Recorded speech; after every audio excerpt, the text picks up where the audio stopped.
সুপ্রিয় দর্শক বন্ধুরা, আসসালামু আলাইকুম। দেশ অথবা দেশের বাইরে থেকে প্রিয় বন্ধুরা ঠিক এই মুহূর্তে যে যেখান থেকে বাস্তব জীবনের গল্প শোনার জন্য আমার সঙ্গে যুক্ত হয়েছেন আমি আপন। আর যে আপন জীবনের গল্পের 1578তম পর্বে আপনাকে প্রতিদিনের মতো স্বাগতম জানাচ্ছি। বন্ধুগণ, আজ আমি আপনাকে শোনাবো সিলেটের ভাই মোহাম্মদ আব্দুল আলীর জীবনের চরম আশ্চর্যজনক এক আলোচিত ধর্মীয় বাস্তব জীবনের গল্প।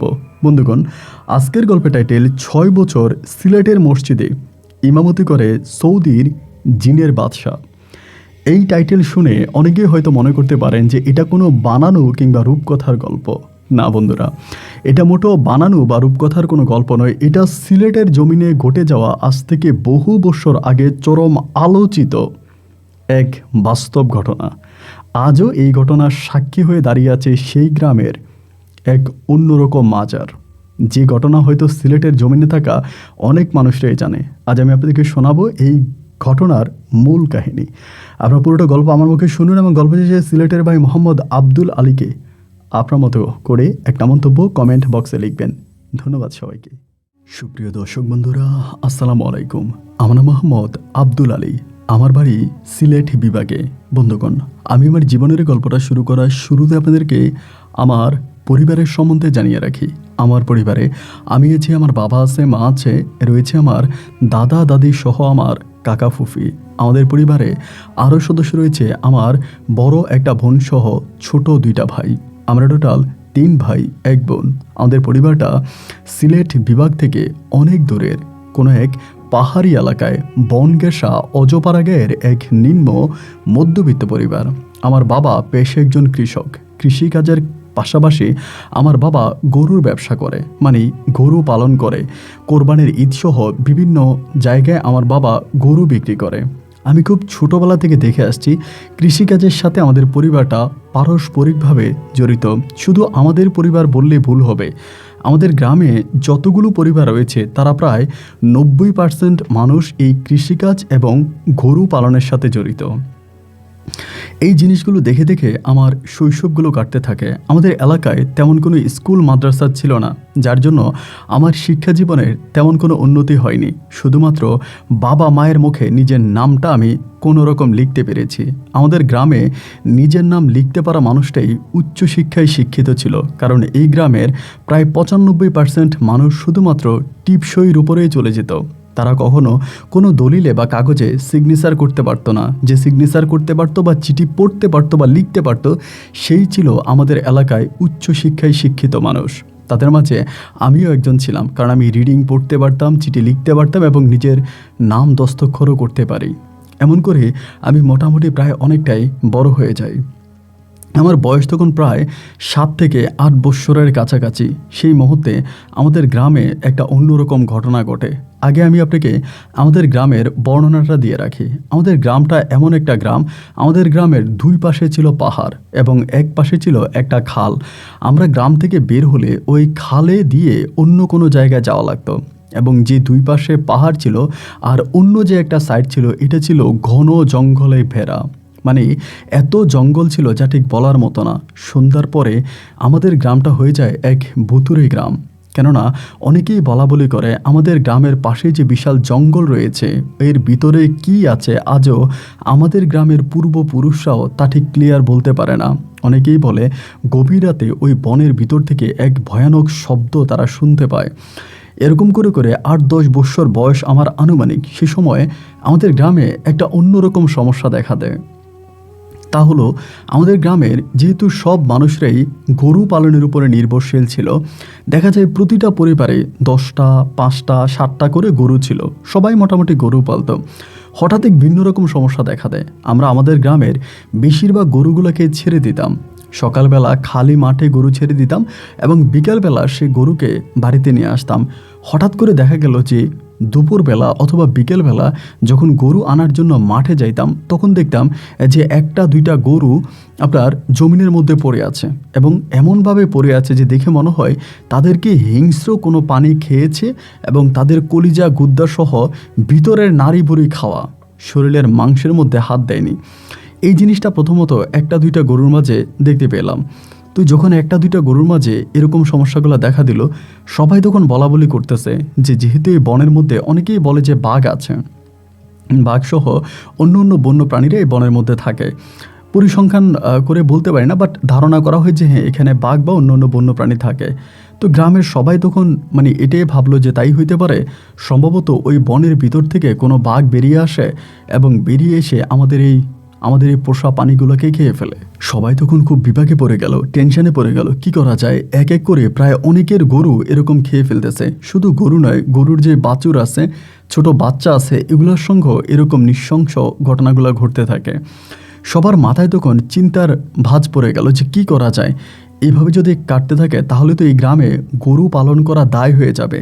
আর যদি গরু পালন করতে না পারে তাহলে আমাদের গ্রামের মানুষরা না খেয়ে মরবে।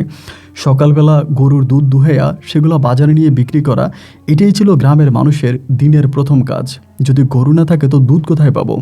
আমাদের গ্রামটা ছিল একেবারে বিস্তৃত একটা গ্রাম।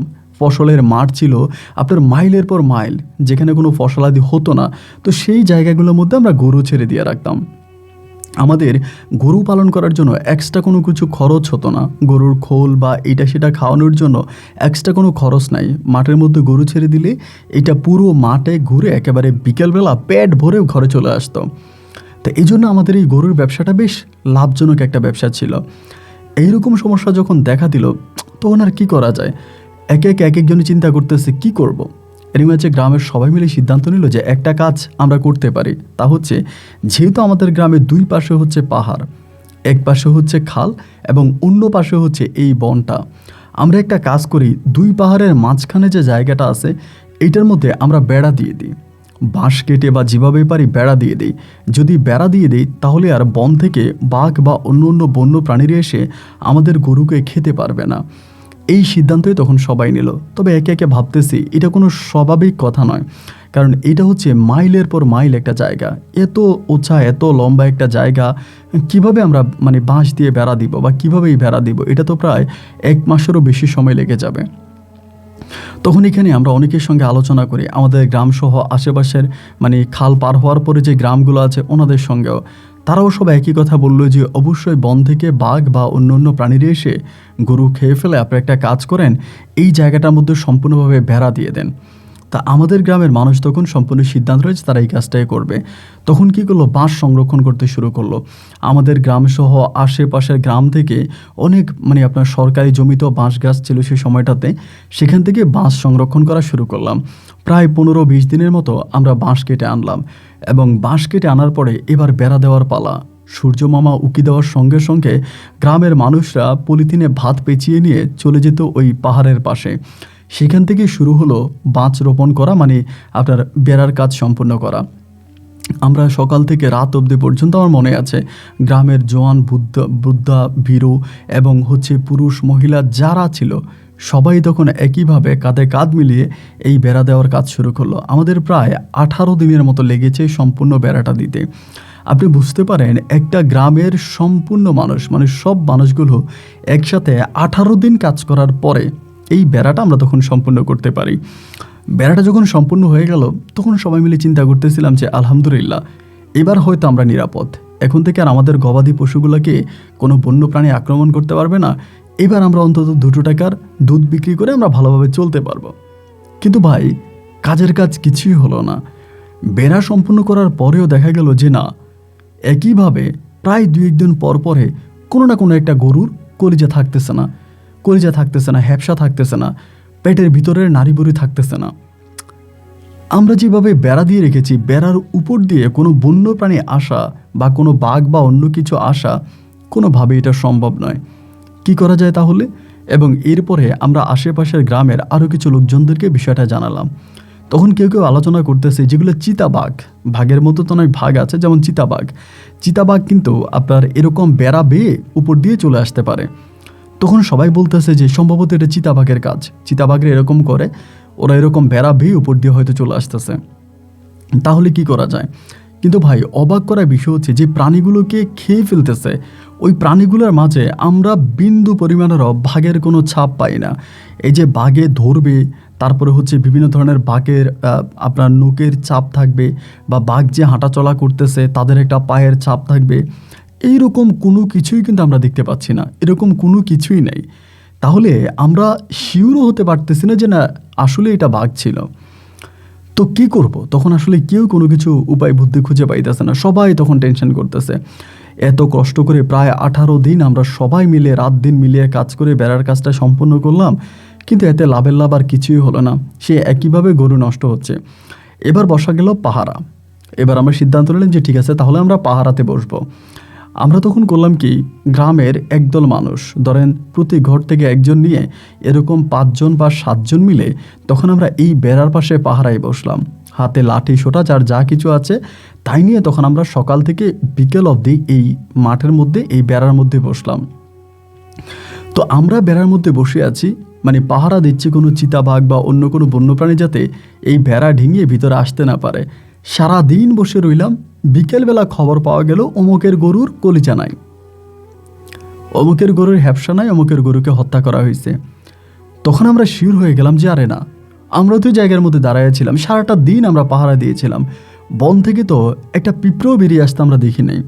তাহলে এই গরুটা খেলো কে, কিভাবে খাইলো? তখন অনেকেই সন্দেহ করতেছে সম্ভবত যে 2 পাহাড় আছে, এই 2 পাহাড় থেকে কোনো কিছু আসে। কিন্তু পাহাড়ের এই পাশটাও ফাঁকা, ওই পাশটাও ফাঁকা, মানে পাহাড় দিয়ে কোনো প্রাণী আসবে বা পাহাড় দিয়ে কিছু এসে গরু খেয়ে ফেলবে, এইটা আসলে বিশ্বাস করার মতো না বা এটা সম্ভাবনা। তখন টেনশন ডিপ্রেশনে আমরা তখন মানসিকভাবে সবাই ভেঙে পড়লাম। আমরা প্রায় গরু পালন করা ছেড়েই দিচ্ছিলাম, কিন্তু এভাবে তো কাটতে পারে না। গরু না পালন করলে ভাই আমরা খাবো কি? আমাদের আয়ের একমাত্র উৎসই তো হলো গরু আর গরুর দুধ। পরে আমরা একটা হুজুরের কাছে গেলাম। আমাদের এলাকা থেকে বেশ দূরের একজন হুজুর ছিলেন, তিনি নামকরা কবিরাজ সহ একজন হুজুর ছিলেন। তিনি বিভিন্ন ধরনের সমস্যার সমাধান করতেন। আর আমার এই গল্পটা হয়তো আপনাদের মনে আছে, যে সময়তে ডায়রিয়া হইতো। এখন তো ডায়রিয়া হলে ডায়রিয়া হসপিটাল আছে, পেট খারাপ হলে হসপিটালে নিয়ে যাও। ওই সময় ডায়রিয়া এমন একটা রোগ হতো, এই ডায়রিয়া যদি কোনো গ্রামে ঢুকতো তাহলে সেই গ্রামের সব মানুষকে একসাথে খেয়ে ফেলতো। এবং ডায়রিয়া যে গ্রামে ঢুকবে সেই গ্রামে একের পর এক মানুষ মরতে থাকবে। ওই গ্রামে একেবারে জনশূন্য হয়ে পড়ে। যারা জীবিত থাকে তারা প্রাণের ভয়ে গ্রাম ছেড়ে চলে যায়।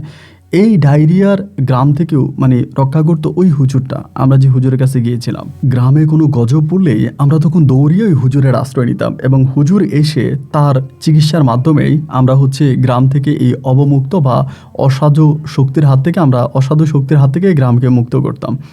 তা আমরা সবাই মিলে ওই হুজুরের কাছে গেলাম, গিয়ে আমাদের এই গ্রামে ঘটে যাওয়া সমস্ত ঘটনাগুলো হুজুরকে জানাইলাম যে দেখেন হুজুর, এমন এমন ঘটনা ঘটতেছে এবং আমরা এই পরিস্থিতির মধ্যে আছি।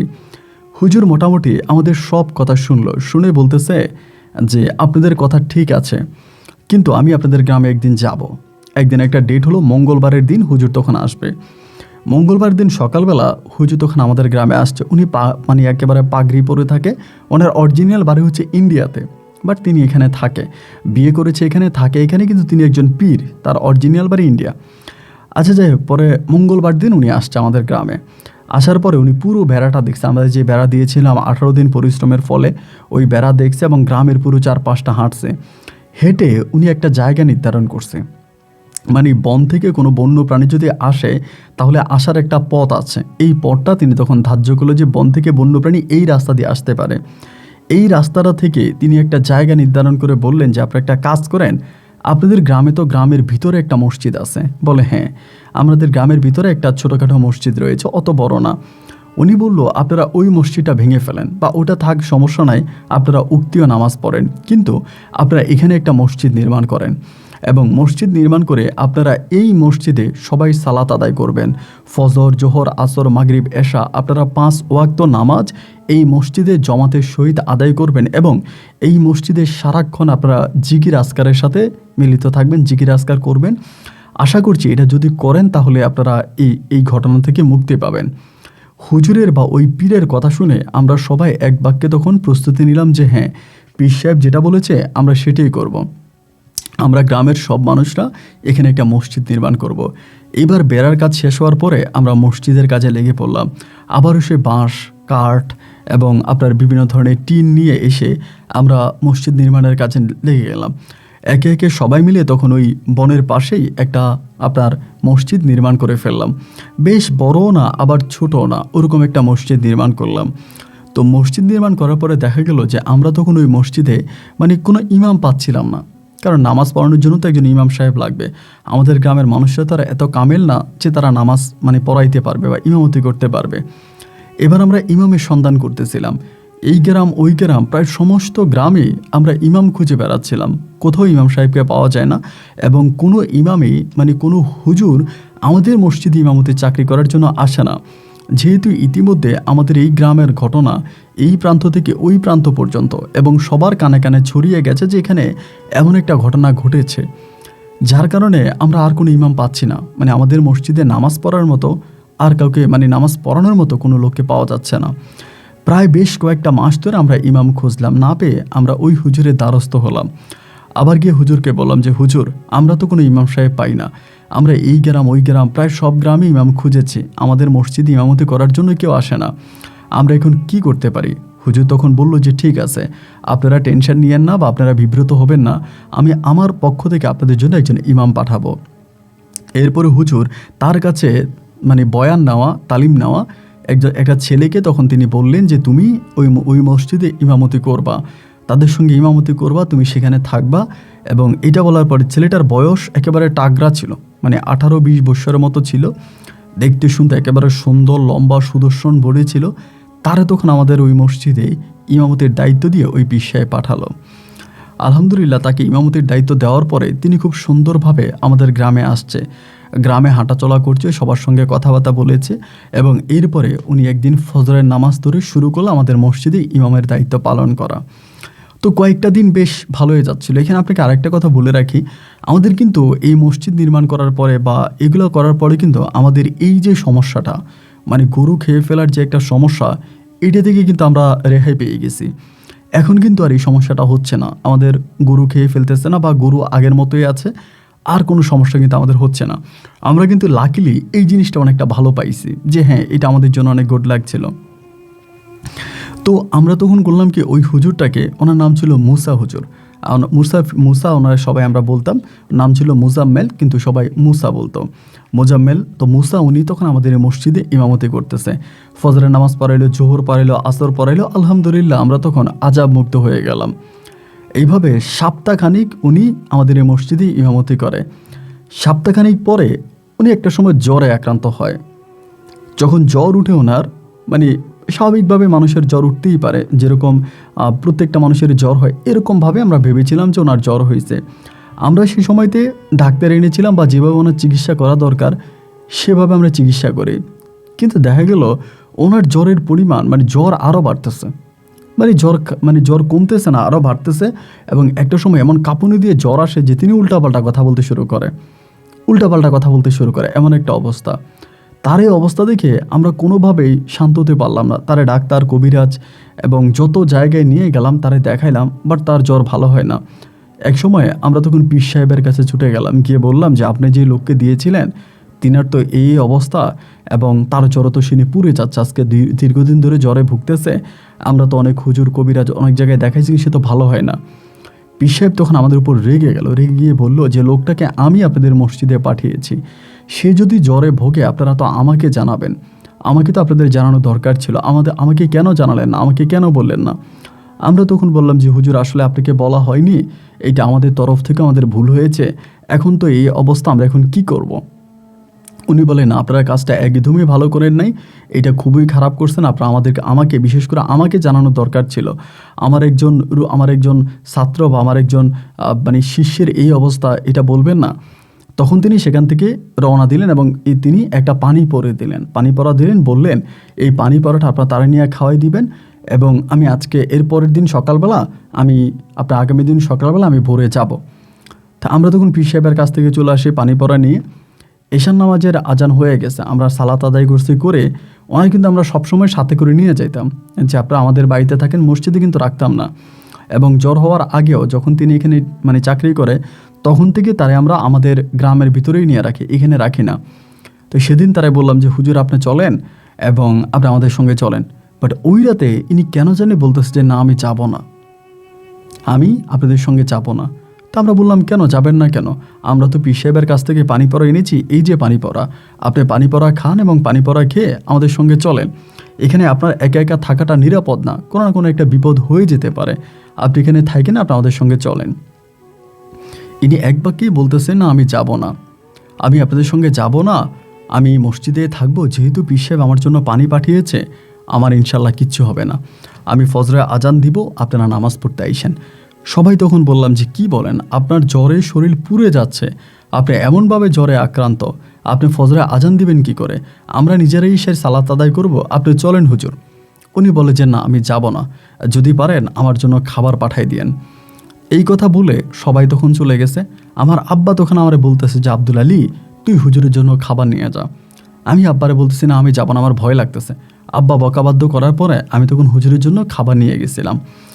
রাতের বেলায় যখন আমি হুজুরের জন্য খাবার নিয়ে গেলাম এবং হুজুর খাবার খেয়ে ওষুধ খাবে তারপরে শুবে, আমি দেখতেছিলাম কি যে আমি মসজিদের মানে ওইখানে যাওয়ার সঙ্গে সঙ্গে আমি দেখতেছি হুজুর কার কাছে যেন ক্ষমা চাইতেছে। মানে মসজিদের আপনার একদম মিম্বরের কাছে বৈশা বৈশা হাত জোর করে ক্ষমা চাইতেছে এবং বলতেছে আপনি আমাকে মাফ করে দেন, আপনি আমাকে মাফ করে দেন, আমার ভুল হয়েছে, আমার অন্যায় হয়েছে, আমি বুঝতে পারি নাই, আমি এটা চরম অন্যায় করেছি, আপনি আমাকে ক্ষমা করে দেন, মাফ করে দেন। তা আমি তখন পিছনে দাঁড়ায় আছি, কী ব্যাপার, মসজিদের ভিতরে হুজুর কার কাছে ক্ষমা চাচ্ছে, কার কাছে মাপ চাচ্ছে এবং কেন এটা করতেছে? আমি পিছন থেকে হুজুরকে ডাক দিলাম, হুজুর। ডাক দেওয়ার সঙ্গে সঙ্গে হুজুর পিছনের দিকে ফিরে তাকিয়ে মানে হঠাৎ শুয়ে গেছে এবং মানে অজ্ঞান হয়ে গেছে। আমি তো তখন মোটামুটি প্রায় টাগরা জওয়ানই বলা চলে, যুবক ছেলে। আমি তখন দৌড়িয়া মসজিদের ভিতরে ঢুকছি। ওই সময়তে কিন্তু মসজিদে আপনার ওরকম আলোর ব্যবস্থা ছিল না, বেশিরভাগ জায়গাতে আপনার হারিকেন বা কুফি বাতি এগুলোই চলতো। তো হারিকেন জ্বলতেছিল মসজিদের মধ্যে। হুজুর যখন ঢুলে পড়ে গেল, আমি দৌড়িয়ে হুজুরকে গিয়ে ধরলাম। দেখলাম যে তার চোখ মুখ বন্ধ হয়ে যাচ্ছে এবং সে এরকম দাঁতে গিজগিজ করতেছে। আমার ভিতরে তখন ভয়ও লাগতেছে, কারণ চারদিকে ঘুটঘুটে অন্ধকার, পিছনেই হচ্ছে বিশাল বন। আমাদের এখান থেকে তো মোটামুটি আমাদের বাড়ি বেশ দূরেই বলা চলে। দেখলাম যখন হুজুর এরকম দাঁত গিজগিজাচ্ছে তখন আমার ভয় লেগে গেছে। আমি হুজুরকে ওই মসজিদের মধ্যে রেখেই মসজিদ থেকে বেরোয় দিলাম বাড়ির দিকে দৌড়। বাড়ির দিকে দৌড়াতে দৌড়াতে দৌড়াতে দৌড়াতে একটা সময় বাড়িতে আসি। এসে আব্বারে বলি যে আব্বা এই ঘটনা, হুজুর তো এরকম করে দাঁত গিজগিজ করতেছে এবং হুজুর ওখানে অজ্ঞান হয়ে গেছে। বলার সঙ্গে সঙ্গে আমার আব্বা তখন আশেপাশের বাড়ির আরও কয়েকজন লোককে ডাক দিল যে আপনারা শুনেছেন আব্দুল আলী তো খাবার নিয়ে গেছে এবং হুজুর তো এরকম এরকম করতেছে, আপনারা সবাই চলেন। তখন মোটামুটি গ্রামের আরও 8-10 জন মিলে সবাইয়ের সঙ্গে মসজিদের দিকে রওনা দিল। সবাই যেতে যেতে একটা কথাই বলতেছে যে আমরা হুজুরকে জোর করে হলেও নিয়ে আসবো, আমরা হুজুরকে মসজিদে রেখে আসবো না। হুজুর আসলেই বুঝতেছে না ওনার একা একা মসজিদে থাকাটা মোটেও নিরাপদ নয়, এটা মোটেও নিরাপদ নয়, আমরা ওনাকে সঙ্গে করে নিয়ে আসবো। এই পরিকল্পনা করেই কিন্তু সবাই হাঁটতে হাঁটতে মসজিদের কাছ পর্যন্ত গেল।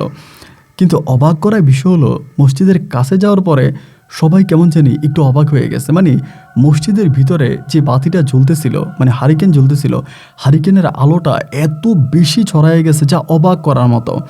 একটা হারিকেনের এত আলো হওয়ার কথা না, তবে পুরো মসজিদটা চকচক করতেছিল আলোকিত অবস্থায়। সবাই তখন দৌড়িয়ে মসজিদের ভিতরে ঢুকলো এবং ঢোকার পরে দেখা গেল যে হুজুরের নিথর দেহটা পড়ে আছে। এবং সবাই তখন গিয়ে জিজ্ঞেস করলো, মানে হুজুরকে যখন নাড়াচাড়া দিচ্ছিল এবং সেই মুহূর্তে হুজুর কোনো কথা বলে না। কেউ কেউ বলতেছে হুজুর অজ্ঞান হয়ে গেছে, আবার হুজুরের দাঁত এরকম লাগায় ফেলছে, মানে দাঁত লেগে আছে। সবাই তখন দৌড়াদৌড়ি করলো এবং ধরে মানে হুজুরকে কাঁধে নেওয়ার পরেই বোঝা গেল যে হুজুর আর বেঁচে নাই, এমনটাই মনে হয়েছে। তারপরে ওখান থেকে আমরা হুজুরকে একটা কবিরাজের কাছে নিয়ে আসি, মানে কবিরাজ বলতে আমাদের গ্রামে ডাক্তার বলেই চলে। এবং ওনার কাছে নিয়ে আসলে পরে উনি হুজুরের হাত ধরে বলে সে তো মারা গেছে। তো এভাবে হুজুরের মৃত্যুটা আমাদেরকে বেশ অবাক করে দিয়েছি, কি ব্যাপার, হুজুর তো এভাবে মরে যাওয়ার কথা না। এবং এর পরের দিন সকালবেলা আমরা তো আর খবর দিই না, ওনার যে আছে আপনার এই কী জানি বলে, ওনার যে আছে মানে পীর আছে, পীরকে তারা আমরা খবর দিই নাই। পরের দিন সকালবেলা পীর সাহেব তখন আসে, এসে দেখে যে এই ঘটনা, মসজিদের সামনে হুজুরের লাশটা পড়ে আছে। এবং পীর সাহেব এসে হুজুরকে মানে হুজুরটাকে ধরে মুসাকে ধরে খুব কান্নাকাটি করে, মুজাম্মেলকে ধরে খুব কান্নাকাটি করে এবং সবার কাছে বলে আপনি একটা তালা নিয়ে আসেন। এবং তালা নিয়ে আসার পরে এই হুজুর মানে পীর সাহেব নিজেই কলুকে তালা মেরে দিল, মসজিদের মধ্যে বাইরে থেকে তালা মেরে দিল। তালা মেরে দিয়ে বলল যে আপনারা কখনোই আর কেউ এই মসজিদে নামাজ পড়বেন না এবং এই মসজিদের ধারে কাছে আসবেন না, আপনারা প্রয়োজনে গরু পালন করবেন না, তারপরেও এই মসজিদে আর কাউকে চাকরি করতে দিবেন না, কারণ যেহেতু আমার এই শিষ্যটা মারা গেছে, এই মসজিদের এই মসজিদের আশেপাশে এই মসজিদের পিছনে যে বন আছে সেটা কোনো স্বাভাবিক বন নয়। এটা কোনো মানুষের পক্ষে তাদের সঙ্গে যুদ্ধ করে থাকা বড় দায়, এবং আপনারা আজকের পর থেকে এই মসজিদে আর কেউ আসবেন না, নামাজও পড়বেন না, এবং এখানে কোনো ইমাম রাখবেন না। এটা বলে তিনি রাগ করে তার শিষ্যের লাশটা নিয়ে তখন তিনি তার পীরের মরিষে উনি তখন চলে গেছে। যাওয়ার সময় উনি তালা মেরে গেছে, সঙ্গে করে ওনার চাবিটা নিয়ে গেছে, ওই মসজিদে তালা মেরে চাবি নিয়ে গেছে। এরপরেই শুরু হলো আবারও সে আগের ঘটনা, যেটা প্রথমে ঘটতেছিল। গরু পাওয়া যাচ্ছে না, গরু পাওয়া যাচ্ছে কিন্তু ভিতরের কলিজা নাই, হ্যাপসা নাই, নাড়ি বুড়ি নাই। এই সমস্যাগুলো তখন আবারও দেখা দিল। একে একে সবাই তখন টেনশন করতেছে, আয় হায় কী করা যায়। তো সবাই তখন সিদ্ধান্ত নিল, আমরা তো এই অশুভ শক্তি থেকে বাঁচার জন্য কম চেষ্টা করি নাই, আমরা তো সর্বোচ্চ চেষ্টাটাই করেছি, কিন্তু চেষ্টা করেও তো আমরা কোনোভাবে কামিয়াব হই নাই। এবং যেহেতু এরকম পর্যন্ত হয়ে গেছে, আমরা তখন আর গরু পালন করব না, এই সিদ্ধান্তই নিয়ে নিলাম। এক একদিন 2টা 3টা 4টা করে গরু পাওয়া যাচ্ছে না, গরুদের এরকম নাড়ি বুড়ি খেয়ে ফেলতেছে। পরে আর গরু পালন করে সবাই বন্ধ করে দিল, যে ঠিক আছে আর গরু পালন করব না, গরু পালন এখানে স্টপ। গরু পালন বন্ধ করে দেওয়ার পরে যেটা ঘটলো, আমি তখন আস্তে আস্তে করে বড় হচ্ছিলাম। প্রায় ইতিমধ্যে 4 থেকে 5 বছরের মতো কেটে গেছে। এই 4-5 বছরের মাঝে আমার পরিবার আবার আমাকে বিয়ে করায়, আমাদের পার্শ্ববর্তী খালের ওই পারের গ্রামের একটা মেয়েকে আমাকে বিয়ে করায়। তো বিয়ে করানোর পরে আমার ওই বউটা খুব বেশি একটা ভালো ছিল না। ভালো ছিল না বলতে কি, ও আমাকে খুব জ্বালাইতো। কিছু বউ থাকে না যারা স্বামীকে বিনা কারণে খ্যাস করে, স্বামীর সঙ্গে ঝামেলা করে, এইরকমভাবে আমার খুব জ্বালাইতো আমার বউটা। তো আমি বিয়ে শাদী করে ফেলছি। তখন আর আমাদের গ্রামে কারোও কোনো গরু নাই, কেউ কোনো গরু পালে না, এমনি ফসল আদি করে, ধান করে, ভুট্টা করে, এরপরে বিভিন্ন ধরনের ফসল করে, সেগুলো বিক্রি করে। গ্রামে কেউ আর গরু পালতেছে না, কোনো ছাগলও পালে না, গবাদি পশু পালে আমরা বন্ধ করে দিয়েছিলাম। তো একদিন রাতের বেলায় হলো কি, আমার বউর সঙ্গে আমার খুব ঝগড়া হয়েছে। রাতের বেলায় বউর সঙ্গে অনেক ঝগড়া হয়েছে, এবং ঝগড়া হওয়ার পরে এটা পারিবারিক একটা ঝামেলা, ওইদিকে নাই যে আপনাকে জাস্ট সংক্ষেপ করে বলি। এমনভাবে ঝগড়া হয়েছে, ঝগড়ার একটা পর্যায়ে আমার তখন সংসার জীবন আর ভালো লাগতেছিল না। আমার মা আমার সঙ্গে খারাপ ব্যবহার করে, বাবা খারাপ ব্যবহার করে, দাদা দাদি সবাই খারাপ ব্যবহার করে। যারে বিয়ে করে আনলাম আমার বউ, তারে বিয়ে করলাম প্রায় বৎসরখানেক হয়ে গেছে, তার ঘরেও কোনো সন্তানাদি হচ্ছে না, বাট সেও আমার সাথে অনেক দুর্ব্যবহার করে, খারাপ ব্যবহার করে। আমি সব কিছু মিলিয়ে সিদ্ধান্ত নিলাম যে না, আমি আর এই দেশেই থাকবো না, এই পৃথিবীতেই থাকবো না, আমি এই দুনিয়া ছেড়ে চলে যাব। এই সিদ্ধান্ত করে তখন আমি আমাদের বাড়ি থেকে একটা রশি ম্যানেজ করলাম, করে আমি সিদ্ধান্ত নিলাম যে আমি আত্মহত্যা করব। আত্মহত্যা করার সিদ্ধান্ত নিয়েছি যে আমি আর বেঁচে থাকবো না। রশিটা নিয়ে আমি চিন্তা করলাম যে কোথায় মৃত্যুবরণ করব। এবং একটা সময় হঠাৎ করে মনে হলো যে মসজিদের ওখানে গিয়ে আমি মরব। আমি জানি যে মসজিদের ওই জায়গাটা ভয়ঙ্কর, এবং ওই জায়গায় দিনের বেলায়ও কোনো মানুষ চায় না, রাতের বেলায় তো দূরের কথা। আমার ভিতর তখন আর কোনো ভয় কাজ করে না, যেহেতু আমি আত্মহত্যার মতো কাজই করব, মরেই যাব, সুতরাং ভয়টাই আর কি, আমার ভিতরে কোনো ভয় নাই। আমি তখন পুরোপুরি সিদ্ধান্ত নিলাম যে আমি সেখানে যাব, এবং সেখানে গিয়ে আমি আত্মহত্যা করব বা রশিতে ঝুলে যাব। এই নিয়ে আস্তে আস্তে করে আমি হেঁটে যাচ্ছিলাম। মসজিদটার কাছ পর্যন্ত গেলাম, তখন কিন্তু মসজিদের ভিতরটা পুরো অন্ধকার, যেহেতু এটা বাইরে থেকে তালা মারা, ভিতরে কোনো আলো নাই। অনেক বছর হয়ে গেছে, মসজিদের ভিতরে আপনার বিভিন্ন ধরনের চামচিকা এটা সেটা বাসা করেছে, সাপের বাসা, এর বাসা, ওই বাসা। এটা একটা পরিত্যক্ত মসজিদ হয়ে পড়ে আছে, কেউ আর এই মসজিদের ধারে কাছে যায় না। মসজিদের পাশে একটা কাঁঠাল গাছ ছিল, মোটামুটি বেশ বড়। আমি তখন করলাম কি, ওই কাঁঠাল গাছে উঠছিলাম। তখন আমি কাঁঠাল গাছে উঠে আমি রশিটা বাঁধলাম যে আমি ফাঁসি দেব। কাঁঠাল গাছে যখন উঠলাম ভাই, কাঁঠাল গাছে উঠার পরে হঠাৎ মসজিদের দিকে আমার নজর গেছে। মসজিদের জানালাগুলো তখন ভাঙা ছিল, কাঠের জানালা ছিল, তো জানালাগুলো ভাঙা ছিল। তো দেখা গেলাম, আমি মসজিদের ভিতরে তাকিয়ে দেখলাম যে ওই কাঁঠাল গাছের থেকে দেখলাম যে মসজিদের ভিতরে মনে হয় কেউ একজন বসে আছে সাদা পাঞ্জাবি গায়ে, এবং তিনি আস্তে আস্তে করে জিকির করতেছে, এমন শব্দটাও তখন আমার কানে আসতেছে। আমি নিচে থাকা অবস্থায় এরকম ভালো করে মসজিদের দিকে তাকাই নাই বা দেখি নাই। গাছে ওঠার পরে আমি তাকায় দেখলাম যে এই ঘটনা। তখন আমি একটু বিব্রত হয়ে গেলাম, কি ব্যাপার, এই রাতের বেলায় এই মসজিদের ভিতরে তো কোনো মানুষ থাকার কথা না। আর সবচেয়ে বড় কথা হচ্ছে, আজ থেকে বহু বছর আগে পীর সাহেব তো মসজিদে তালা মেরে গেছে, যাওয়ার সময় মসজিদে তালা মেরে চাবিটা ওনার সঙ্গে করে নিয়ে গেছে। তাহলে এই রাতের বেলায় মসজিদের মধ্যে কোনো মানুষ থাকবে, এটা তো অবাস্তব, এটা তো সম্ভব না। তাইলে এটা আমি কী দেখতেছি? আমি তখন করলাম কি, আস্তে আস্তে করে গাছ থেকে নামলাম। যে গাছে বসেছিলাম ওখান থেকে আস্তে আস্তে করে নামছি। নামার পরে ভাই আত্মহত্যা আর কী করবো, যেটা দেখলাম সেটাই তো আত্মহত্যা। আস্তে আস্তে করে আমি তখন মসজিদের ওই ভাঙা জানালাটার কাছ পর্যন্ত গেলাম। খুব ভয়ে ভয়ে ভয়ে ভয়ে পা ফেলতেছি। একটা সময় জানালাটার কাছে গিয়ে আমি মসজিদের দিকে ভালো করে তাকিয়ে দেখলাম যে হ্যাঁ, একজন মানুষ, মাথায় একটা সাদা পাগড়ি, শরীরে সাদা পাঞ্জাবি এবং মুখের মধ্যে খুব লম্বা লম্বা দাড়ি, হাতে মনে হলো তার কোনো একটা তবজি বা এই টাইপের কিছু, তিনি জিকির করতেছে বসে বসে। আমি বুঝতে পারলাম না কি ব্যাপার। আমি তখন পুরোপুরি শিওর হয়ে নিলাম যেটা কোনো একটা জিন। কোনো মানুষের পক্ষে তো এই রাতের বেলায় মসজিদের ভিতরে ঢুকে জিকির করা, যেটা বাইরে থেকে তালা মারা, তা তো সম্ভব না। আমি তখন আল্লাহ আকবার বলে একটু একটু করে পিছনের দিকে আসতেছি। পিছনের দিকে এসে তখন দিলাম দৌড়, গ্রামের দিকে দৌড় দিছে। আমার মনে আছে আমার লুঙ্গি পরা ছিলাম, আমি লুঙ্গিটা উপরের দিকে উঠে দৌড় মারছি। দৌড়াইতে দৌড়াতে দৌড়াতে দৌড়াতে আমার গ্রামের এই গ্রামের কাছাকাছি চলে গেলাম। কাছাকাছি বলতে আমাদের গ্রামে ঢুকার আগে কয়টা বাড়ি আছে, ওই বাড়ির একটা ছেলে, নাম হচ্ছে ওবায়দুল। ওবায়দুলের কাছাকাছি আমি ওখানে গিয়ে দেখলাম যে ওবায়দুল এখানে বসে আছে, একটা জায়গার মধ্যে ওবায়দুল বসে আছে। তো ও তো এই রাতের বেলায় ওই জায়গার মধ্যে থাকার কথা না। ওবায়দুল ওই রাতের বেলায় এই জায়গার মধ্যে কোনোভাবেই থাকার কথা না। ওবায়দুল এখানে কেন? তো আমি দেখলাম যে ও বসে আছে, ওর যে ডাক দিলাম ওবায়দুল, দুইটা ডাক দিলাম, ও কোনো কথা বলে না। যখন কথা বলার আমি তখন আরও ভিতরের দিকে দৌড় দিলাম। আরও ভিতরের দিকে দৌড়ে বাড়ির উঠানে গিয়ে একটা চিৎকার দিচ্ছি। রাত তখন আনুমানিক প্রায় আপনার 1:30 থেকে 2টার মতো বাজে, এরকমই হবে। উঠানের মধ্যে গিয়ে একটা চিৎকার দিয়েছি। চিৎকার দিয়ে আমি জ্ঞান হারিয়ে ফেলি, জায়গায় আমি অজ্ঞান হয়ে যাই। এবং জ্ঞান হারিয়ে ফেলার পরে তখন আমার আব্বা বা আমার ছোট ভাই যারা ছিল, আমাদের বাড়ির মানুষ সবাই তখন উঠে যায়। উঠে তারা আমার চোখে মুখে পানি ঢালে। আমার তখন জ্ঞান ফিরে আসে। জ্ঞান ফিরে আসার পরে সবাই জিজ্ঞেস করে কী হয়েছে, ঘটনা কি, তোর কী হয়েছে? আমি তখন সবাইকে বলতে শুরু করলাম যে এই ঘটনা। আমি মসজিদের ভিতরে এমন একটা লোককে বসে থাকতে দেখেছি, তিনি তবজি হাতে ওখানে বসে জিকির আসকার করতেছে। আমাকে সবাই তখন জিজ্ঞেস করে মসজিদে তো তালা মারা ছিল, মসজিদে তালা মারা, তাইলে তুই কি মসজিদ তালা মারা দেখেছিলি? আমি বললাম যে না, আমি মসজিদের গেট দেখি নাই, আমি ভাঙা জানালা দিয়ে দেখলাম উনি ভিতরে বসে বসে তবজি হাতে উনি জিকির করতেছে, এবং আমি দেখে আমি দৌড় দিয়ে সেখান থেকে জান নিয়ে পালায় আসছে। সবাই তখন বলতেছে যে এটা তো কোনো মানুষ না, এটা তো নিশ্চিত এটা কোনো মানুষ না, এবং এটা নিশ্চিত কোনো একটা জিন। তা আমার দাদা দাদি বা আব্বা যারা আছে সবাই বলতেছে যে তুই ওখানে গেলি কেন, এত রাতের বেলায় তো ওখানে যাওয়ার কোনো প্রশ্নই আসে না, আর এটা তো জিন। সবাই নিশ্চিত হয়ে গেছে যে এটা জিন। আমি সবাইকে বলতেছি যে না, আমার কাছে এটাকে জিন মনে হয় নাই, আমার কাছে মনে হয়েছে এটা একটা মানুষ।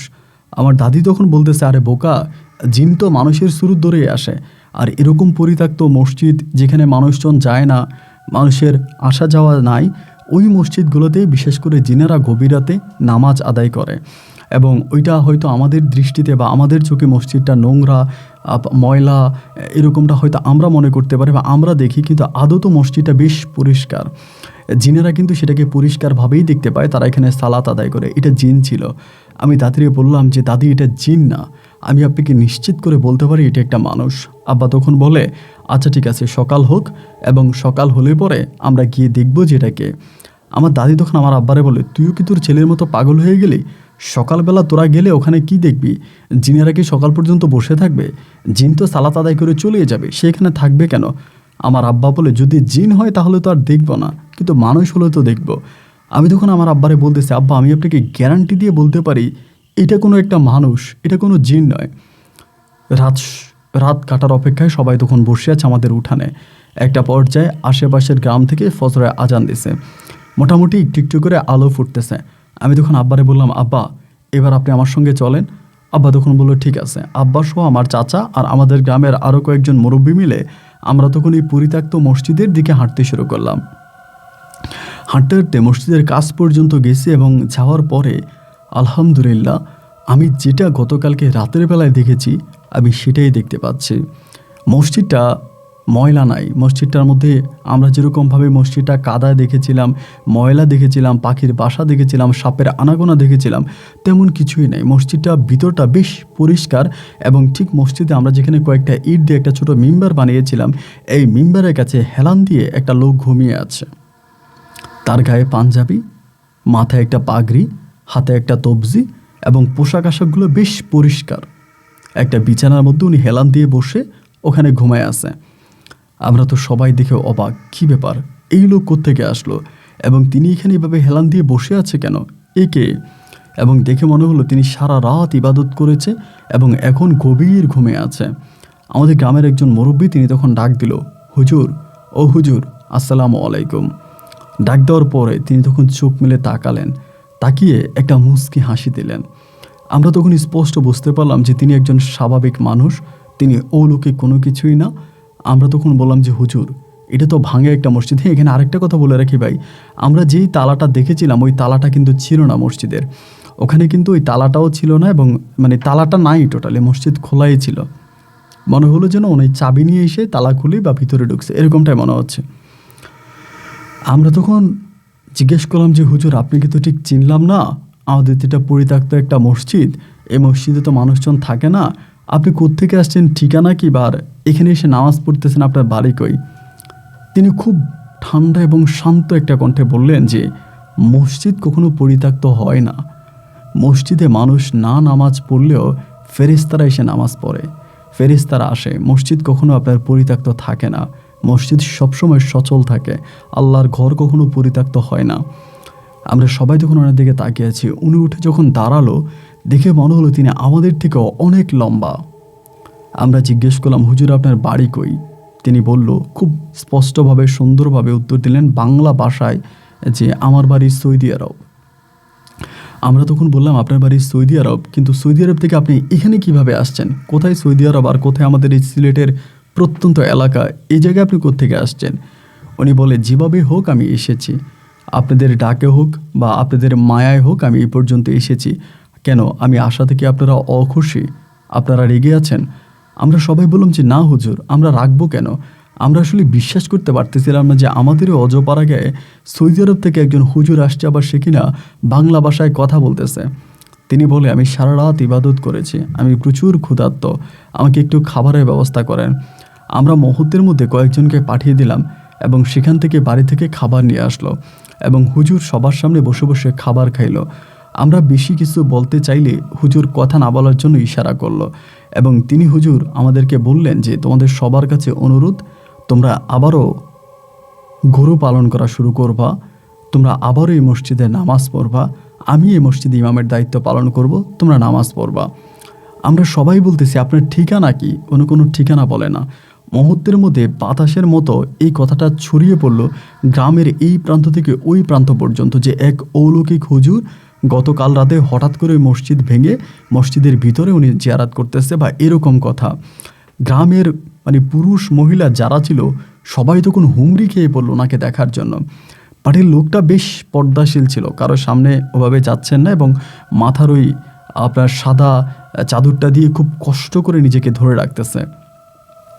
আমাদের গ্রামের মানুষ তখন সবাইকে বলল যে না, আপনারা এইভাবে হুজুরকে বিরক্ত করবেন না, ওনাকে থাকতে দেন। ইনি বলল, আপনারা জোহরের নামাজের সময় আসবেন, আসলে পরে আপনি এখানে নামাজ পড়তে পারবেন। তবে আপনাদের মাঝে যারা যুবক আছে তাদেরকে আমি একটু অনুরোধ করব, মসজিদের চারপাশে যে জায়গাটা ঘন জঙ্গল হয়ে গেছে এই জায়গাটা একটু পরিষ্কার করে দিই, আমি আপনাদের সঙ্গে কাজ করবো, আপনারা আসেন।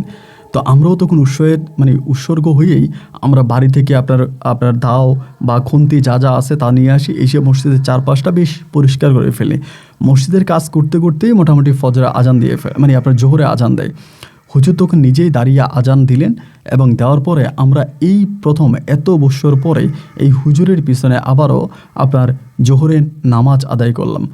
নামাজ আদায় করার পরে তখন কিন্তু মানুষ আসতেছে, বিভিন্ন জায়গা থেকে মানুষ আসতেছে। আমাদের খালের ওই পার থেকেও তো অনেক গ্রামবাসী আছে এবং ওই পারের গ্রামবাসীরাও তখন একে একে আমাদের গ্রামে আসতেছে ওই অলৌকিক হুজুরকে দেখার জন্য। উনি কোত্থেকে আসছে, কী তার পরিচয়, এবং এটাই সবাইকে তখন অবাক করে দিল। সবাই তখন ওনাকে দেখার জন্য আসতেছে। একে একে গ্রামের মধ্যে আমাদের ওই মসজিদের আশেপাশে মানুষের ভিড় ধরে গেছে। তিনি একটা সময় সবাইকে বললেন যে দেখেন, আমি একজন স্বাভাবিক মানুষ, যেভাবেই হোক যে করেই হোক আমি এখানে এসেছি আপনাদের উপকার করার জন্য, ক্ষতি করার জন্য নয়। আপনারাও দয়া করে আমাকে কেউ বিরক্ত করবেন না। আমি কোনো নারীদের সামনে যেতে চাই না এবং কোনো মানুষ এভাবে অতি উৎসাহিত হয়ে আমাকে দেখতে আসুক, এটা আমার পছন্দ না। আমাদের গ্রামবাসীরা তখন আস্তে আস্তে করে মানুষকে সরাই দিচ্ছিল, যারা বাইরে থেকে আসতেছে বা এভাবে দেখতে আসতেছে এদেরকে আস্তে আস্তে করে সরাই দিচ্ছিল যে আপনি এভাবে ওনাকে বিরক্ত করবেন না, উনি এভাবে বিরক্ত পছন্দ করে না। এক পর্যায়ে দেখা গেল আস্তে আস্তে উনি তখন নামাজ আদায় করাইতেছে, উনি ফজর পড়তেছে, জোহর পড়তেছে, আসর পড়াইতেছে, মাগরিব পড়াইতেছে, এশা পড়াইতেছে। ওনার কাছে আমরা তখন সালাত আদায় করতেছি এবং উনি বিভিন্ন ধরনের আপনার নবীদের জীবনী, অনেক নবী আর রাসূলদের জীবনী আমাদেরকে শোনাইতেন, ওয়াজ করতেন, বসে থাকতেন। প্রচুর মানুষ মানে নিয়ত করে ওনার পিছনে নামাজ পড়ার জন্য আসতো। এভাবে একে একে একে একে মানুষরা আসতো। কেউ বলতো উনি পীর সাহেব, কেউ বলতো দরবেশ, কেউ বলতেন অলি। এক একজন এক এক ভাষায় ওনাকে সম্বোধন করতেন। অনেকে বলে থাকে এরকম অলি আউলিয়ারা বিভিন্ন ধরনের মানে আপনার যে মসজিদগুলো পরিত্যক্ত বা যেখানে ধর্মের নামে খারাপ কিছু হচ্ছে বা ধর্মপ্রচার বন্ধ হয়ে গেছে, তারা এসে এখানে ধর্ম প্রচার করে। মানে বেশিরভাগ লোকেরাই তখন তাকে দরবেশ বলতেন, মানে ওই হুজুরটাকে দরবেশ বলতেন। আমরা ওনার পিছনে নামাজ পড়তেছি এবং ইতিমধ্যে তিনি সবাইকে বলল যে আপনারা গরু পালন করা শুরু করেন। এখানেও একটা বিষয় ছিল, আমাদের গ্রামে যে গরুর সমস্যাটা ছিল এটা উনি জানলো কী করে? ওনার তো জানার কথা না। উনি যেদিনই মসজিদে সকালবেলা ওনাকে আমরা দেখেছিলাম, উনি সেদিন এক বাক্যে সবাইকে বলে দিল যে আপনারা পুনরায় আবারও গরু পালন করতে শুরু করেন, আপনাদের গ্রামে আর কোনো সমস্যা হবে না। তো ওনার ওই কথা মতে ওনাকে পাওয়ার পরে আমরা তখন গরু ক্রয় করতে শুরু করি। আশেপাশের গ্রাম থেকে আমরা আবারও গরু ক্রয় করতে শুরু করি এবং অল্প দিনের ভিতরে আমাদের গ্রামে প্রচুর গরু ঢুকে গেছে। এবার দেখা গেল যে না ভাই, যেই কথা হুজুরে বলেছে সেই কাজই হয়েছে। আমাদের গ্রামে আর কোনো সমস্যা হচ্ছে না। আমাদের গ্রামের গরু মরতেছে না, গরু খাচ্ছে না, গরু নারী বুড়ি খাচ্ছে না, সব কিছু বেশ ভালোভাবেই আছে। তখন সবাই একটু স্বস্তির নিঃশ্বাস ফেললো যে আলহামদুলিল্লাহ, এই পীর সাহেব বা এই অলি বা এই দরবেশ আমাদের গ্রামে ঢোকার পরে আমরা এই সমস্যা থেকে সম্মুখীন হয়েছি বা এই সমস্যা থেকে আমরা রেহাই পেয়েছি। উনি নামাজ আদায় করতেন, আমরা ওনার পিছনে বসে থাকতাম। এইভাবেই তিনি আমাদের গ্রামের প্রত্যেকটা মানুষের সঙ্গে খুব নিবিড়ভাবে মিশতে শুরু করে। যদিও তার কোনো ঠিকানা আমরা জানতাম না, তিনি কে, কোত্থেকে এসেছেন, কী তার পরিচয়, শুধু এটুকুই বলতেন তিনার বাড়ি সৌদি আরবে এবং তিনি এখানে এসেছেন। আমরা এর থেকেও বিস্তারিত কিছু জানতে চাইলে তিনি রাগ করতেন, মুখ কালো করতেন, আমাদের সঙ্গে আর বাকি কথার উত্তর দিতেন না। একে একে তিনি শুধু আমাদের গ্রামের প্রত্যেকটা মানুষের সঙ্গে তখন মিশতে শুরু করে, সবার সঙ্গে গল্পগুজব করে, হাঁটাহাঁটি করে, গ্রামে হাঁটে, এখানে যায় ওইখানে যায়। খুব স্বাভাবিক মানুষের মতো উনি তখন জীবনযাপন করতে শুরু করে। প্রত্যেকে তখন বলা বলি করতেছিল যে হুজুরটা অনেকটা ভালো এবং তিনি দরবেশ হোক বা অলি হোক, যাই হোক, তিনি আমাদের গ্রামে এসেছে, এইটা আমাদের গ্রামের জন্যই একটা শুভ লক্ষণ। এভাবে দীর্ঘদিন কেটে গেল। দীর্ঘ একদিন দুদিন নয়, প্রায় আপনার 5 থেকে 6 বৎসরের মতো কেটে গেছে আমাদের গ্রামে হুজুরের। এবং এই 5-6 বৎসরে যেটা হইল, হুজুর আমাদের গ্রামের প্রত্যেকটা মানুষ, শুধু আমাদের গ্রাম নয়, আমাদের আশেপাশে যে গ্রামগুলো আছে প্রত্যেকটা গ্রামের মানুষের কাছে হুজুর একজন পরিচিত মুখ হয়ে গেল। আমাদের গ্রামে যদি কারো বাড়িতে একটা মুরগি জবাই করা হতো, তা হুজুরকে দাওয়াত করা হতো। হুজুর না আসলে এই মুরগি খাওয়া হবে না। প্রত্যেকটা মানুষের কাছে হুজুর সম্মানের ব্যক্তি হয়ে গেল। আমরাও তখন একে একে হুজুরকে শ্রদ্ধা করতেছি, সম্মান করতেছি, ভালোবাসতেছি। এমন করে 1 দিন 2 দিন 3 দিন করে সময়গুলো যাইতেছে। এইরকম করে করে তখন হুজুর একজন স্বাভাবিক, খুব স্বাভাবিক মানুষ। সবার সঙ্গে হুজুরের সম্পর্ক ভালো। হুজুর একজন স্বাভাবিক মানুষ, ওনার মাঝে অস্বাভাবিকের কোনো কিছুই নেই। আমরা ওনাকে অস্বাভাবিকভাবে কোনো কিছু ওনার মাঝে অনেকভাবে ধরতেছি না। সবাই এক বাক্যে বলতেছে হুজুর বেশ ভালো ওভাবে আছে। এভাবে প্রায় 5 থেকে 6 বছর আমার একটা আনুমানিক ধারণা। আমি কিন্তু আর আত্মহত্যা করি না। এবং আমার আরেকটা কথা এখানে বলতে ভুলে গেছিলাম, হুজুর কিন্তু অনেক মানে আপনার গায়েবী জানতো। ধরেন অনেক গায়েবী জানতো। আমার মনের কথা কিন্তু হুজুর বলতে পারতেন। এই জন্যই সবাই বলতো যে উনি দরবেশ, উনি অলি, উনি আউলিয়া। অনেকে ধরেন আমার ভিতরে কোনো একটা কথা, এইটা আমি কারো কাছে বলি না বা কারোর সঙ্গে শেয়ার করি না, হুজুরের কাছে মানে হুজুরের কাছে গেলে উনি বলে দিতে পারতেন যে আমার মনের ভিতরে এই কথা চলতেছে বা আমি এটা করতেছি। এরকম অনেক গায়েবী উনি জানতেন। তা আমার একদিন বলতেছে যে আব্দুল আলী, আমি তো তোমারে বাঁচাইছি, তুমি আমারে কি দিবা? তুমি তো মারা যাইতা, তুমি তো আত্মহত্যা করতা। আমি যদি ওই দিন এখানে না থাকতাম, তুমি তো আত্মহত্যা করতা, আমারে বলে। তাই আমি তবে হুজুরের দোয়ায় আমার সংসারে শান্তি ফিরে আসে। আমার একটা কন্যা সন্তানও হয়, আমার একটা মেয়ে হয়। আমার বউর ঘরে সন্তানাদি হচ্ছিল না, পরে আমার একটা মেয়ে হয়। এবং হুজুরের অশেষ রহমতে বা হুজুরের দোয়ায় আলহামদুলিল্লাহ আমি একটা ভালো একটা দিনে আমি তখন হাঁটতেছিলাম। এরকম করে কাটতে কাটতে একটা সময় আমাদের গ্রামে তখন নির্বাচন, আমাদের গ্রাম না তথা আমাদের ইউনিয়নে তখন নির্বাচন শুরু হলো। তখন হচ্ছে চেয়ারম্যানই এবং মেম্বারি ইলেকশন। তা আমাদের এলাকার একজন দুষ্ট লোক আছে, নাম হচ্ছে গ্যাস চেয়ারম্যান। উনি বিগত প্রায় 1 বছর মানে আপনার বিগত ট্রামে উনি মানে এই 5 বছর আগে উনি একবার চেয়ারম্যান ছিলেন। এবং যখন তিনি চেয়ারম্যান ছিলেন তিনি গ্রামের কোনো উন্নয়ন করেননি। গ্রামের কোনো উপকার করেনি এবং গ্রামের মানুষকে চুষে চুষে উনি সবার ক্ষতি করেছে, কারো এক বিন্দু পরিমাণের উপকার করেনি। যার জন্য এবার আমরা সিদ্ধান্ত নিলাম যে আমরা কেউ আর ওনাকে ভোট দেব না, এবং ওনার সঙ্গে আমরা ভোট নিয়ে কোনো কথা বলবো না। তো এই গিয়াস চেয়ারম্যানের বড় ছেলে ওই একদিন আমাদের বাড়িতে আসছে, কারণ আমার ওই হুজুরের সঙ্গে মানে আব্দুল আলী হুজুরের সঙ্গে বেশ ভালো সম্পর্ক ছিল। আমাদের গ্রামে যত মানুষ ছিল প্রত্যেকটা মানুষের থেকেও হুজুর আমাকে অনেক ভালোবাসতেন। আমি খাবার দিলে হুজুর খাইতেন, আমার সঙ্গে গ্রামে ঘুরতেন, আমার সঙ্গে পুষ্করিণীতে গোসল করতেন, মানে আমার সঙ্গে হুজুরের সম্পর্কটা অন্যদের তুলনায় বেশ ভালোই ছিল। তো ওই গ্যাস চেয়ারম্যানের ছেলে একদিন সকালবেলা আমাদের বাড়িতে আসছে, এসে আমার বলতেছে যে আব্বা তোরে যাইতে বলছে, মানে খালের ওই পারে হচ্ছে ওই মানে গ্যাস চেয়ারম্যানের বাড়ি।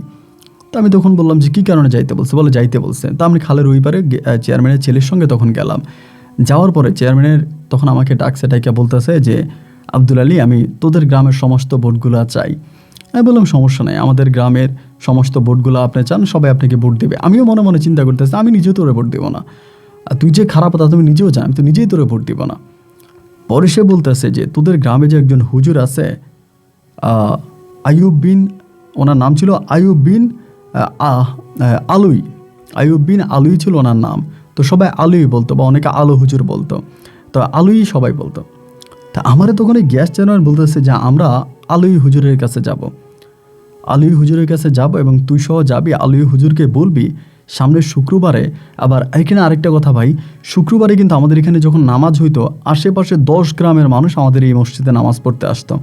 আমাদের মসজিদটা তখন বেশ বড় হয়ে গেছে, আগের মতো নয়, বেশ বড়। এবং সবাই বলে যে পীরের পিছনে নামাজ পড়বো, এই জন্য সবাই এখানে হুমড়ি খেয়ে আসতো, দরবেশের পিছনে নামাজ পড়বো এই জন্য। তখন বলতেছে যে সামনে যে শুক্রবার আছে ওই শুক্রবারে খুতবার সময় হুজুর সবার কাছে আমার জন্য ভোট চাইবে, এটা তুই হুজুরকে বুঝিয়ে বলবি যে হুজুর যেন আমার জন্য ভোট চায়। তখন ছিল আপনার রবিবারে আমাকে উনি ডাইকে নিয়ে এই কথা বলছে। আমি তখন বললাম যে দেখেন, আমি হুজুরকে এই ধরনের কথা কোনো বলতে পারবো না, এটা যদি বলার হয় তাহলে আপনিই বললেন। তো উনি বলে তা তুই বলবি না? আমি বললাম যে না। তখন বলে যে ঠিক আছে, আমি তাহলে হুজুরের কাছে যাব। চেয়ারম্যান বলতেছে আমি হুজুরের কাছে যাব। পরে চেয়ারম্যান রেডি হলো, পাঞ্জাবি পরলো, পরে আমার সঙ্গে তখন এই আমরা নৌকাতে উঠলাম যে খাল পার হইতে আসি। আমি মনে মনে চিন্তা করতেছি তুই একটা দুষ্ট লোক, খারাপ লোক, তুই তো গ্রামের ক্ষতি করবি। আমি মনে মনে আল্লাহর কাছে বলতেছি, আল্লাহ হুজুর যেন রাজি না হয়, আমাদের আলুই হুজুর যেন রাজি না হয় এই শয়তানটারে পক্ষে ভোট চাওয়ার জন্য। আপনার জোহরে আজান দিয়ে দিছে, তখন আমরা এই মসজিদে গিয়ে পৌঁছাইছি। তো তখন আমাদের এলাকার সব মানুষরা নামাজ পড়ছে, আমরা নামাজ আদায় করছি, চেয়ারম্যানও পড়ছে। পড়ার পরে নামাজ শেষে তখন আমি চেয়ারম্যানের ছেলে, আরও কয়েকজন চেয়ারম্যানের সঙ্গে থাকা সাঙ্গপাঙ্গ, তারা সহ হুজুরের সঙ্গে তখন বসছি মসজিদে।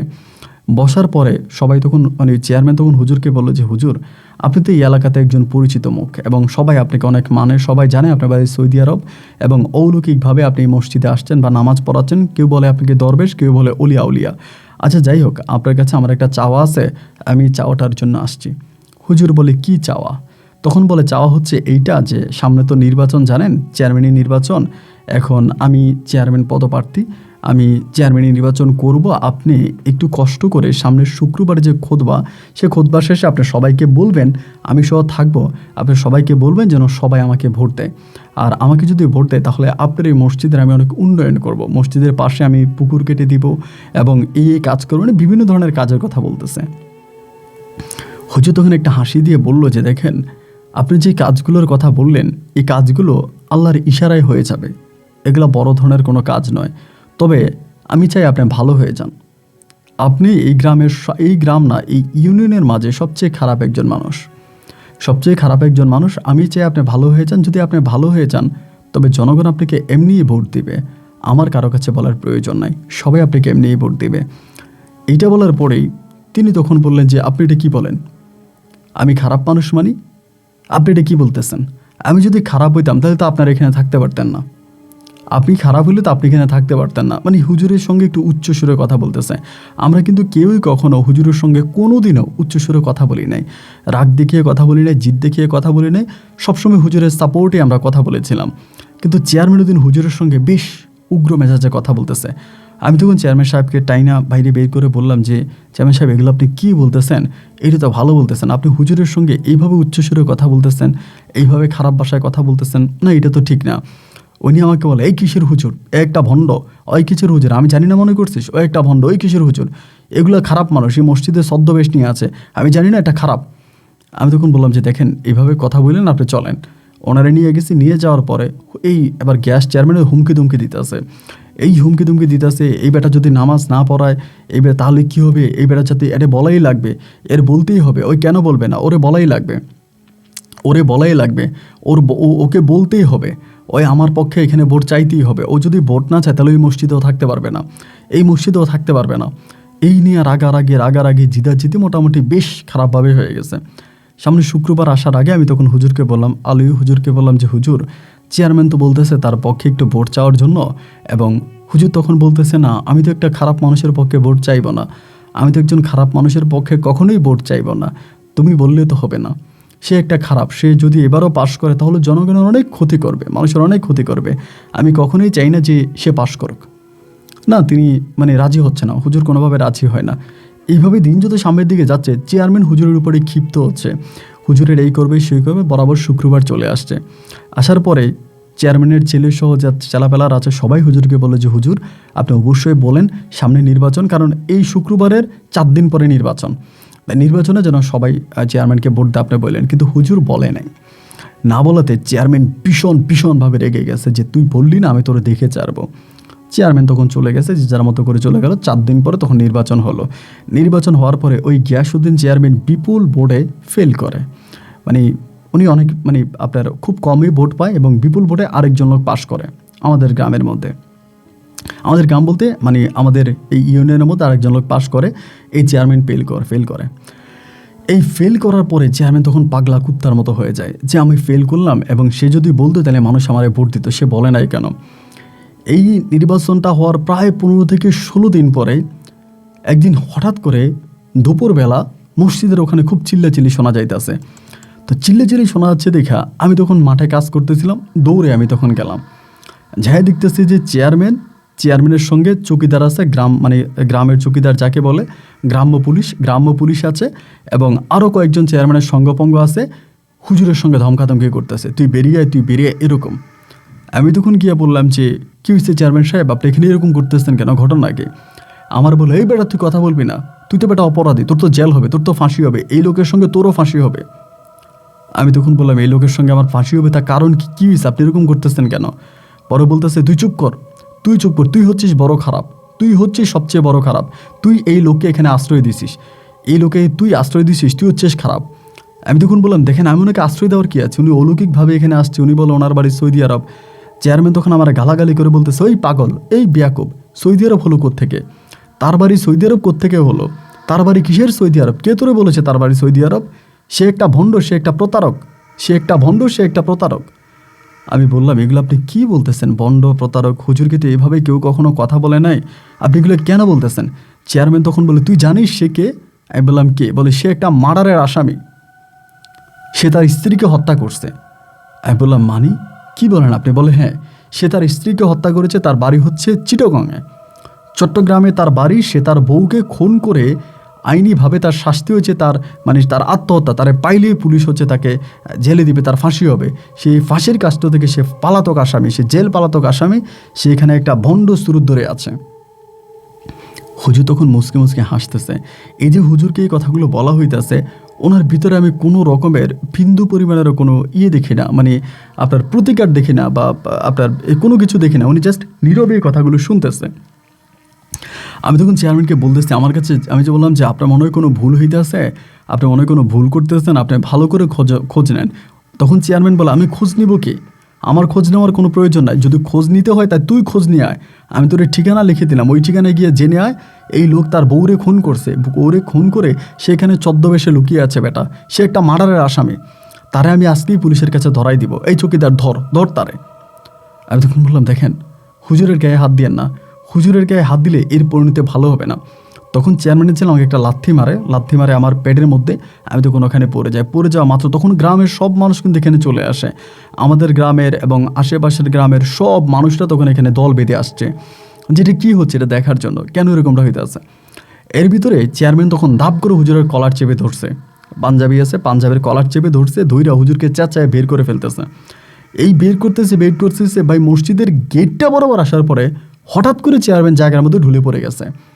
এবং ঢুলে পড়ে সঙ্গে সঙ্গে তার মুখ দিয়ে রক্ত বেরোতে শুরু হয়েছে। সবাই তখন দিছে চিৎকার, আয় হ্যাঁ হ্যাঁ হ্যাঁ, কী হলো কী হলো কী হলো কী হলো কী হলো।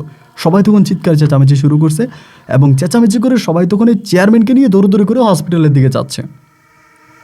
এই ঘটনার মধ্যে দেখেন জাস্ট 10 থেকে 15 মিনিট চেয়ারম্যানকে নিয়ে, চেয়ারম্যানের চেলাবেলা, চেয়ারম্যানের ছেলে সবাই হসপিটালের দিকে দৌড়াইতে আসে। এদিক দিয়ে আমি পিছন দিকে ফিরে দেখি যে হুজুর নাই, মানে আমাদের আলোয় হুজুর নাই। এখানে তো গ্রামের সব মানুষরা আছে। আমি তখন সবাইকে বলতেছি হুজুর কই গেল। তো কেউ কেউ বলতেছে হুজুর মনে হয় ওই ইয়ের সাথে চলে গেছে, মানে গ্যাস চেয়ারম্যানের সঙ্গে মনে হয় চলে গেছে।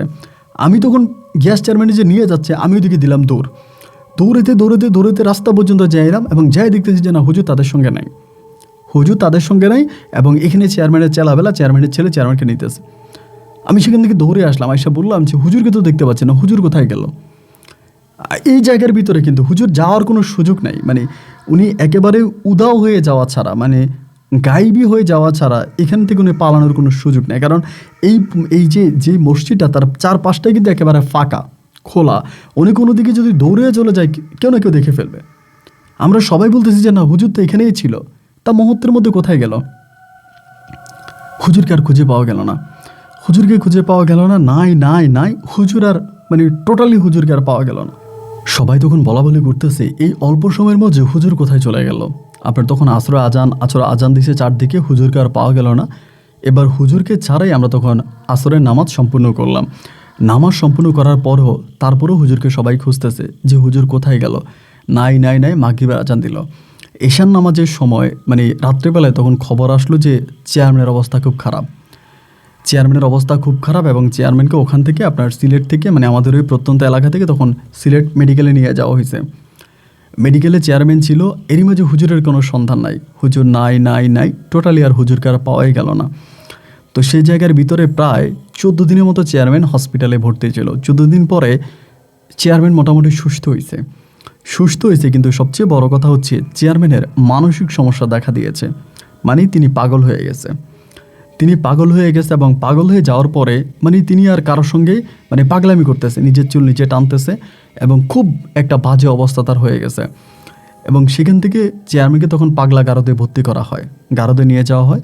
এবং গারদে নিলে পরে অনেক দিন, প্রায় 6 মাসের মতো এই গারদে চেয়ারম্যান থাকে। চেয়ারম্যান আর ভালো হয়নি, মানে পুরোপুরিভাবে পাগল, সম্পূর্ণভাবে পাগল। এবং পাগল হওয়ার পরে তখন আমরা চেয়ারম্যানকে মানে চেয়ারম্যানের যে লোকজন আছে তারা তখন প্রায় 6 মাস পাগলাগারদে থাকার পরে সেখানে চিকিৎসা নিলেও ভালো হয়নি। ওইখান থেকে চেয়ারম্যানকে বাড়িতে নিয়ে আসে এবং বাড়িতে নিয়ে আসার পরে কোনোভাবে চেয়ারম্যানকে বাড়িতে রাখা যায় না।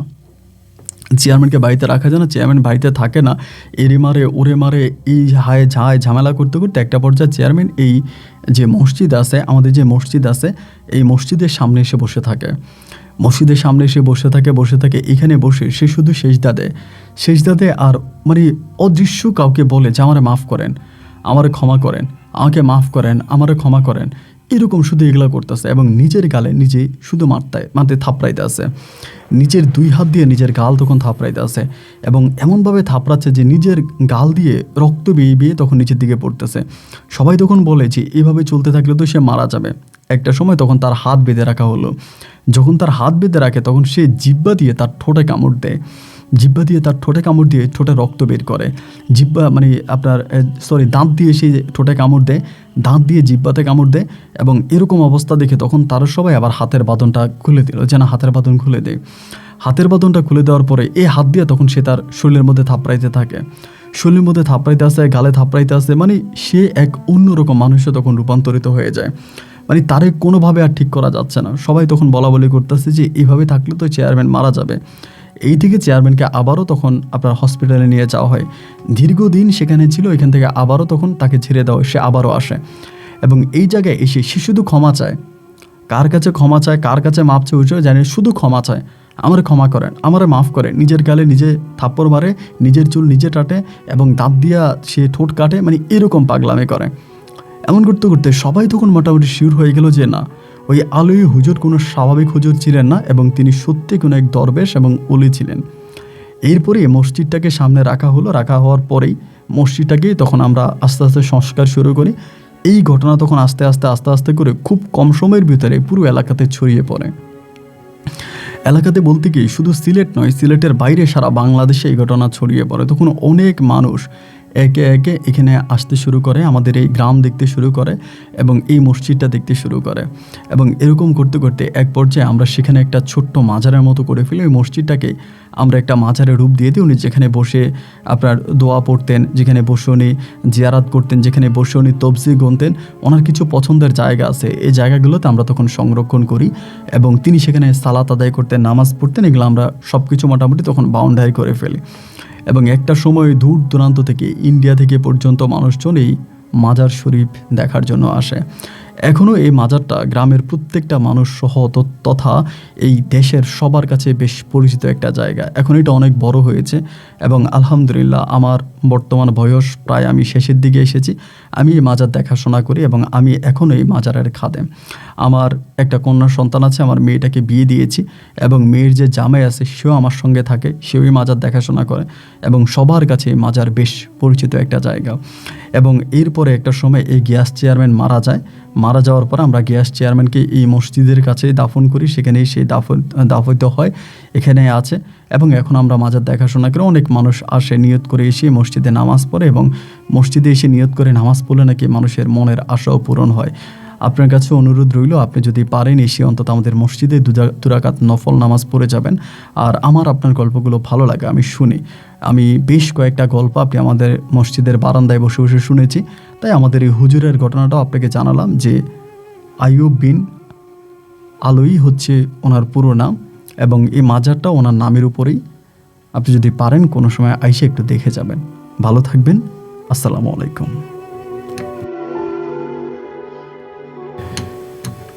প্রিয় বন্ধুগণ, সবাইকে অনেক বেশি ধন্যবাদ এ পর্যন্ত আমার সঙ্গে থেকে সিলেটের ভাই মোহাম্মদ আব্দুল আলীর জীবনের এই অলৌকিক, ভয়ানক এবং ধর্মীয় বাস্তব জীবনের গল্পটা শোনার জন্য। এই গল্পটা মূলত একটা মাজার কেন্দ্রিক গল্প, যে মাজারের নাম হচ্ছে আইয়ুব বিন আলোই মাজার। এবং সেই মাজার সিলেটের মানুষের কাছে অনেক পরিচিত এবং হয়তো অনেকেই মাজার জিয়ারাত করেছেন বা মাজারের ইতিহাস হয়তো অনেকে জানেন না। এবং আজকের গল্পের মাঝে আমি সেই মাজারের ইতিহাসটা তুলে ধরার চেষ্টা করেছি। দেখেন, আমি আপনাদেরকে বারবার একটা কথা বলি, আমি যে গল্পগুলো পেয়ে থাকি এগুলো মানুষ আমাকে ইমেল করে অথবা কেউ হচ্ছে আমাকে ইমোতে লিখে পাঠায়, বিভিন্নভাবে আমি গল্পগুলো কালেকশন করি। কিন্তু আমি কখনোই সেই জায়গায় গিয়ে এটা আসলে জাস্টিফাই করি না যে এটা আসলে কতটুকু সত্য বা মিথ্যা। যদি এটার মাঝে কোনো আইনি জটিলতা থেকে থাকে সেটা আমি একটু যাচাই বাছাই করি, আর অন্যথায় আমি আসলে ওভাবে চাই না, যেভাবে বলে আমি সেভাবে আপনাদেরকে শোনাই। এখন আমার কথা হচ্ছে, আমি গল্পগুলো রেকর্ড করি তার সবচেয়ে বড় কারণ হচ্ছে যাতে আপনারা এই গল্পগুলো থেকে কিছু শিখতে পারেন। আপনাদের মাঝে ধর্মীয় বিবেক এবং মানুষের প্রতি মায়া, জীবন কিভাবে চলতে হবে, জীবন কতটা কেমন হয় এবং মানুষ কতটা স্বার্থপর, এই জিনিসগুলো বোঝানোর জন্য আমার এই গল্প রেকর্ড করা বা আপনাদেরকে শোনানো। তো সেই উদ্দেশ্য নিয়ে আমি আজকে আব্দুল আলীর গল্পটা শুনিয়েছি এবং একটা মাজার কেন্দ্রিক গল্প ছিল। এই গল্প আপনার কাছে কেমন লেগেছে সেটা কমেন্ট বক্সে লিখবেন এবং এই গল্প নিয়ে যদি কোনো ব্যক্তিগত মতামত থাকে আমার সঙ্গে সেটাও শেয়ার করতে পারেন। আপনি চাইলে আমাকে ইমেল করতে পারেন বা ইমুতে আমাকে কল করে সরাসরি কথা বলতে পারেন। প্রিয় বন্ধুরা, আজ এখানে বিদায়, দেখা হবে নতুন দিন নতুন কোনো গল্পে। আল্লাহ হাফেজ অ্যান্ড আসসালামু আলাইকুম।